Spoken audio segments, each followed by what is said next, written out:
Assalamualaikum warahmatullahi wabarakatuh. Waalaikumsalam warahmatullahi wabarakatuh. Perkenalkan saya Ibu BK Miss Purwintang SPD, Guru BK di SMP 4 Kota Bima.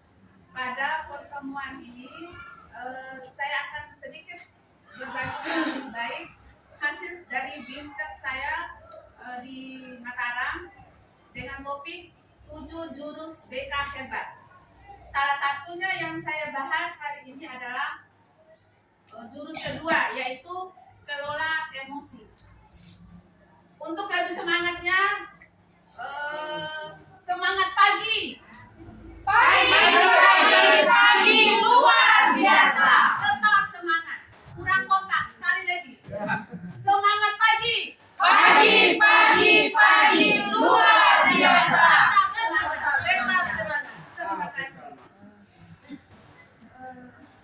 Pada kali ini, jurus yang saya bahas adalah jurus kedua, yaitu kelola emosi.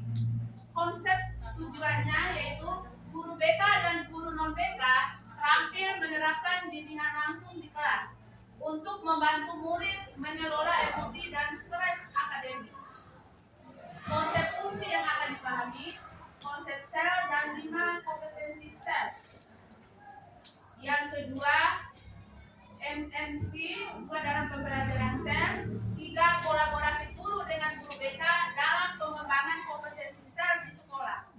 4 kompetensi sel awareness dengan peta emosi. 5 kompetensi sel manajemen dengan wheel of choice dan mindfulness. 6 kompetensi decision making. Next. Keterampilan yang akan dikuasai antara lain: 1. Guru BK dan non BK mampu mengidentifikasi 5 kompetensi inti dalam sel. 2. Guru BK dan non BK mampu merancang aktivitas pembelajaran atau layanan bimbingan berbasis sel. 3. Guru BK dan non BK mampu mengintegrasikan strategi sel ke dalam proses pembelajaran atau layanan BK sehari-hari. 4. Guru mampu berkolaborasi dengan guru BK dalam pengembangan kompetensi sel di sekolah. 5. Guru BK dan non BK mampu mengevaluasi efektivitas penerapan strategi sel dalam meningkatkan iklim kelas dan kesejahteraan murid.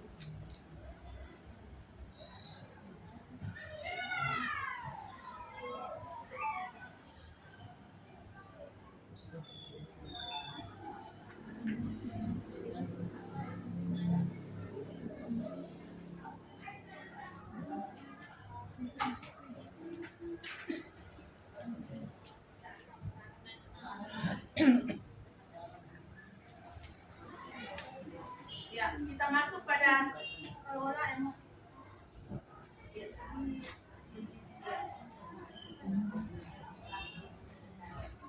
Selamat datang pendekar di Padepokan. Selamat datang di Gunung Merapi. Gunung ini ilustrasinya adalah emosinya kita. Selamat datang di Gunung Merapi. Di sini kita akan belajar mengenai jurus kedua, yaitu kelola emosi. Kendalikan emosinya agar emosi tidak mengendalikanmu. Next. Ya, sekarang kita bermain kertas. Saya akan membagikan kepada Bapak Ibu guru kertas nanti untuk mengetahui berapa besar emosinya. Nanti emosi kita. Nanti ada bacaannya. Nanti saya akan mengarahkan.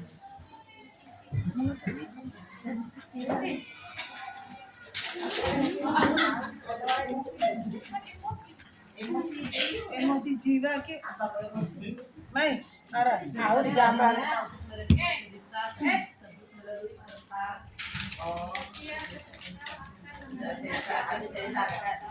Ya, ada cerita nanti cerita. kita boleh kita di sini boleh Ya, kita bawa arahan ke desa, Pak. Ada arahan. Kertas tetap dalam keadaan yang mulus dulu ya. Iya, sebentar dulu. 4 biji.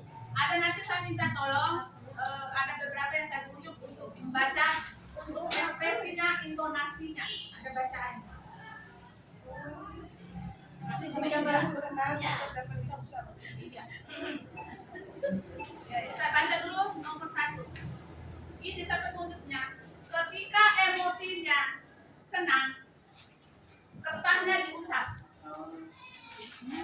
Nanti ketika bacaan nanti bagaimana perasaan Bapak Ibu ketika senang, tetap dielus kertasnya.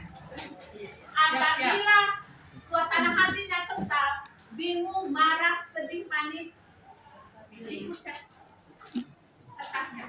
Tergantung dari bacaan yang saya baca nanti. Itu yang pertama. Nanti ada giliran Bapak Ibu yang saya suruh baca bagaimana ekspresi dan intonasi untuk membaca. Yang pertama, perhatikan, pagi itu Bapak Ibu guru berangkat ke sekolah mengendarai sepeda motor. Bahan ajar yang sudah disiapkan rapi digantungkan di motor. Namun beberapa meter sebelum sampai sekolah, motor mendadak mogok karena kehabisan bensin. Dengan susah payah, Bapak Ibu guru mendorong motor hingga sampai ke sekolah. Silakan ekspresinya. Yang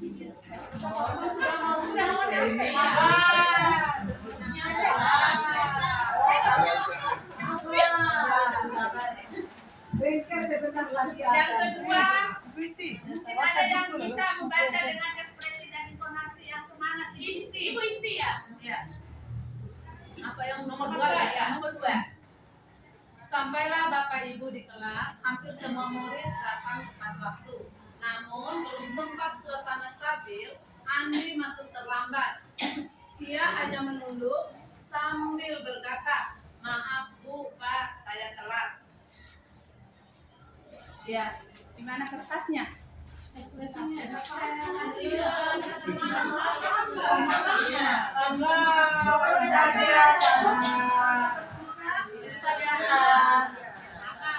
Yang ketiga, giliran mungkin yang bapak-bapak, Pak Jurai, tolong dibaca. Bisa melihat batas tadi. Ibu, ya Ibu Orti. Nomor 3. Ya, Pelajaran pun dimulai. Namun saat akan menggunakan bahan ajar yang sudah disiapkan, Bapak Ibu guru tersadar bahwa bahan tersebut tidak ada. Dicari ke sana kemari, tapi tetap tidak ditemukan. Dengan terpaksa, Bapak Ibu guru melanjutkan mengajar seadanya. Bayangan aktivitas mengajar yang seru seketika dia. ya. Sabar. Luar biasa. Sabar, Pak.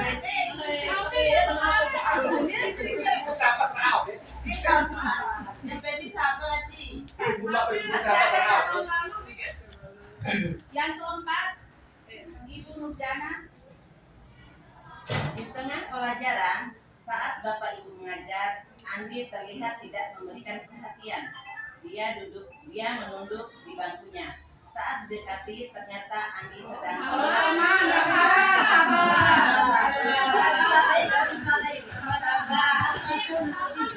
Semua ini terjadi real. Pada masing-masing siswa kita pasti mengalaminya. Yang kelima, Bunda Nursinar. Ya, tak lama kemudian ada seorang bapak mengetuk pintu kelas. Bapak Ibu membuka pintu dan menghampirinya.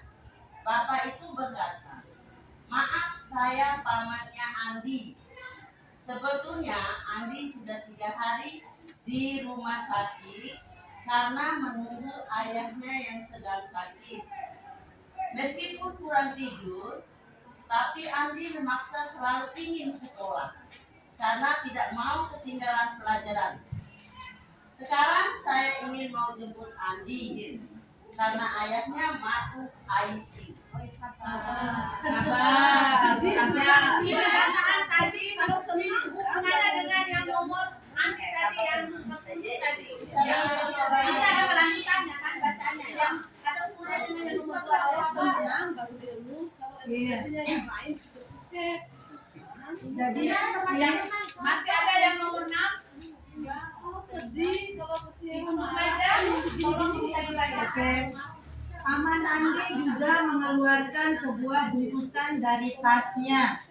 Oh ya, Pak Guru, Bu Guru, tadi di jalan saya menemukan bungkusan ini.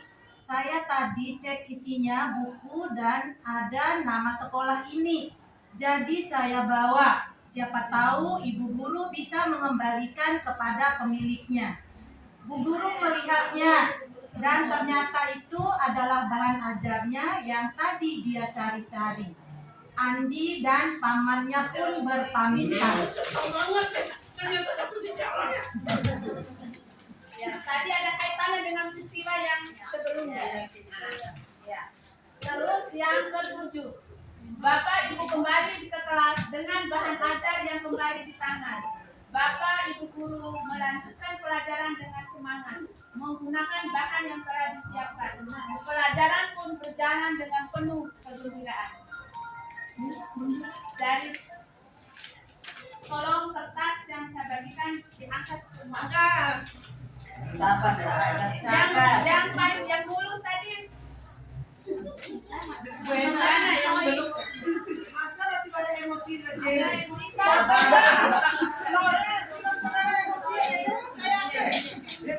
Saya akan redaksikan.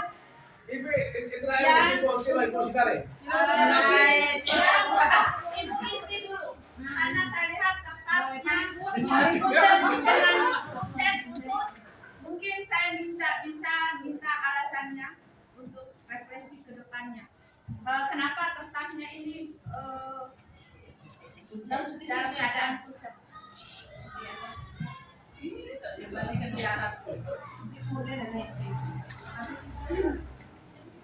Baik, terima kasih. Kenapa bentuk kertas saya seperti ini? Ya, itu sesuai dengan keadaan emosi saya berdasarkan cerita-cerita yang ada tadi. Kan tadi instruksinya, kalau seandainya senang, ya itu dilus. Kalau selain itu, marah, jengkel, kecewa, sedih, itu tadi kucek-kucek kertasnya. Nah, dari berbagai peristiwa tadi, hanya yang pertama aja yang saya ya sudahlah gitu ya, kita legowo sabar gitu, jadi saya lurus-lurus ke tadi. Selanjutnya ada ekspresi yang kecewa, kemudian sedih, kemudian ada agak jengkel juga pas sudah mau nyampe sekolah kok malah pecah ban dan seterusnya. Tadi itu bisa ya pecah ban dan mogok juga kan, padahal sudah mau nyampe sekolah. Jadi begitulah bentuknya kertas saya, ekspresi dari perasaan saya. Terima kasih. Ya, terima kasih luar biasa dari alasannya Ibu Ici. Kertasnya masih dalam keadaan mulus. Ya, Ibu Nurjana. Alhamdulillah saya diberikan kesabaran yang luar biasa. Ya, maksudnya seperti kasus tadi, sepertinya saya bisa memahaminya. Yang bikin saya marah itu biasanya kalau siswanya sudah kelewatan saja sih. Kalau seperti tadi masih bisa dimaafkan. Ya, Sabar. ya. Seperti pecah ban juga, kalau kita emosi kan nggak bisa kembali banyak, kan mulutnya kita ke bawah bengkel. Nah, seperti itu. Ya, terima kasih luar biasa. Sekarang sebentar kita ice speaking sebentar. Tepuk wow. Tepuk wow. Beri dia we. Beri dia oh. Dia we. Wow, mantap. Ulang sekali lagi. Mungkin Ibu Nurjana bisa di depan mungkin. Ayo lebih semangat.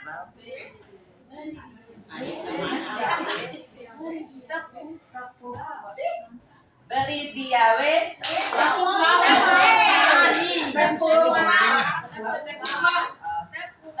wow. Beri dia we.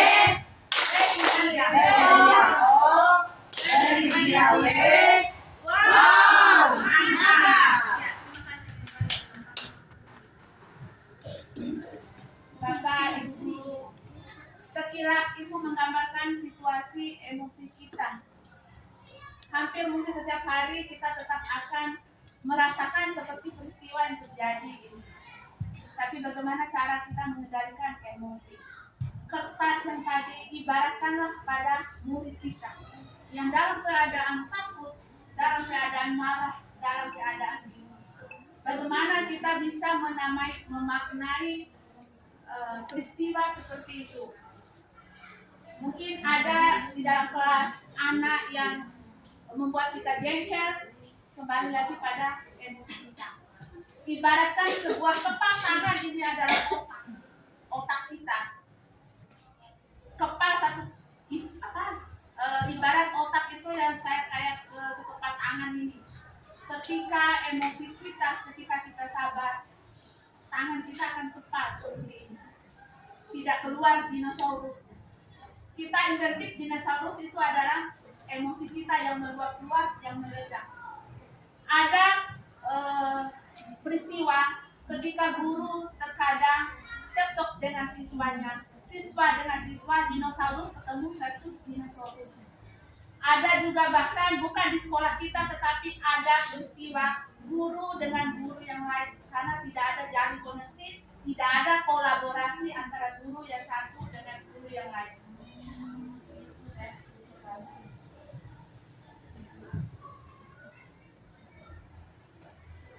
Emosi dasar, ada beberapa emosi dasar itu ada rasanya sedih, rasa marah, takut, bingung,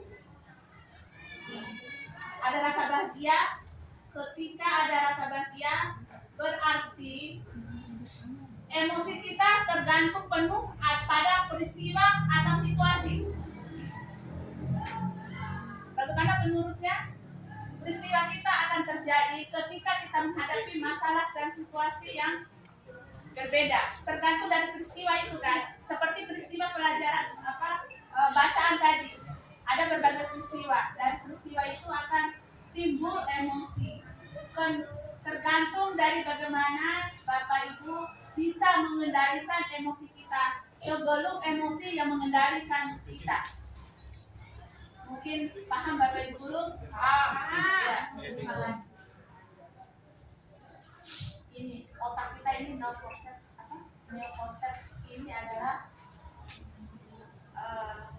otak kita yang paling dalam. Ini yang tengah, ini yang reptil, ini dua.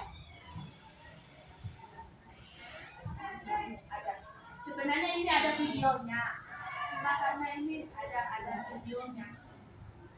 Anak ibaratkan di otak.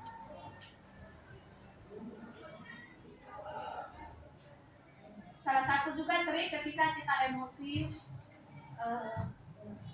kita menarik nafas, tahan nafas, keluarkan lewat mulut untuk beberapa detik, 5-7 detik. Ketika kita emosi, salah satu triknya itu.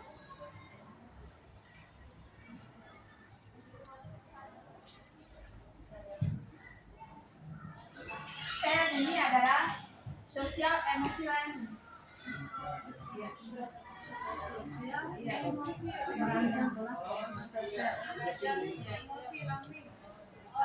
kita kendalikan emosi kita secara sosial. Sebenarnya ada video yang tadi sebelumnya, ada video yang harus ditonton dulu. Ya.